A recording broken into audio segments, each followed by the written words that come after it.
अगर आपको भी पृथ्वी के कॉम्पोजिशन, उसके पार्टिकल्स और उसकी उत्पत्ति के बारे में जानने में और पढ़ने में इंटरेस्ट है तो आई एम डैम श्योर कि आप हमेशा से जियोलॉजिस्ट बनना चाहते होंगे। आपको बस इंतजार रहता होगा एक वैकेंसी का, एक नोटिफिकेशन का, ताकि आप एग्जाम दें, भर्ती का हिस्सा बने और बन जाए जियोलॉजिस्ट। अगर आप भी बनना चाहते हैं जियोलॉजिस्ट, भर्ती का हिस्सा बनना चाहते हैं, तो हमारे पास आपके लिए एक गुड न्यूज़ है। गुड न्यूज़ राजस्थान से आ रही है। आरपीएससी यानी कि राजस्थान पब्लिक सर्विस कमीशन ने जियोलॉजिस्ट और असिस्टेंट माइनिंग इंजीनियर पदों पर बम्पर भर्ती निकाली है। अगर आपको इन दोनों पोस्ट के लिए अप्लाई करना है, इस भर्ती का हिस्सा बनना है, तो कुछ नहीं आपको करना है, बस आखिरी तारीख से पहले ऑफिशियल वेबसाइट पर जाना है, जो भी डॉक्यूमेंट आपसे मांगे जाएंगे उसे अपलोड करना है और अपने फॉर्म को कर देना है सबमिट। लेकिन सबसे बड़ा सवाल ये आता है कि भाई आप इस भर्ती का हिस्सा तो बन जाएंगे, लेकिन आपके पास क्वालिफिकेशन क्या होनी चाहिए, आपकी एज लिमिट क्या होनी चाहिए, और एक और बड़ा सवाल, आपका सिलेक्शन आखिर होगा कैसे।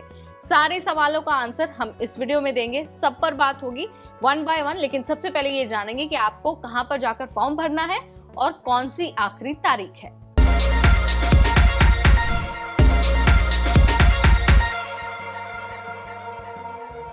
हाय एवरीबॉडी, मैं हूं नेहा आपके साथ और सरकारी नौकरी वाला ये वीडियो है। बात हो रही है आरपीएससी में असिस्टेंट माइनिंग इंजीनियर और जियोलॉजिस्ट भर्ती के बारे में।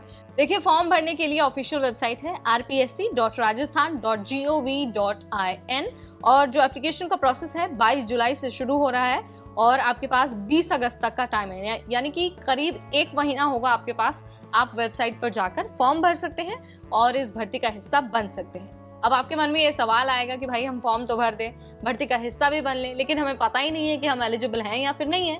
यानी कि आपको ये नहीं पता कि फॉर्म भरने के लिए आपके पास कौन सी डिग्री का होना जरूरी है।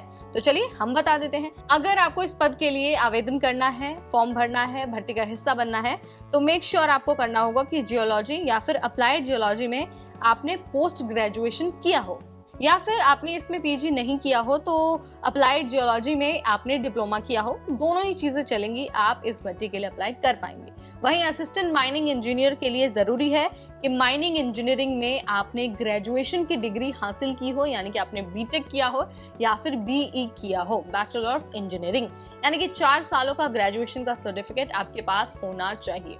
सो ये तो हो गई एजुकेशनल क्वालिफिकेशन की बात। अब इसके अलावा आपको एज लिमिट का भी ध्यान रखना है। सो अगर हम एज लिमिट की बात करते हैं तो मिनिमम 20 साल और मैक्सिमम 40 साल इस भर्ती के लिए जो एज लिमिट है वो रखी गई है।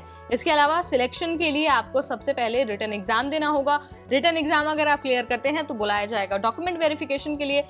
रिटन एग्जाम के लिए 2 घंटे दिए जाएंगे जिसमें 150 क्वेश्चन आपसे पूछे जाएंगे, इस बात का आपको ध्यान रखना है। सिलेक्ट होने के बाद आपको पे लेवल 14 के अनुसार सैलरी मिलने वाली है, यानी कि मौका तो बहुत अच्छा है, साथ ही सैलरी जो है वो भी बहुत अमेजिंग है।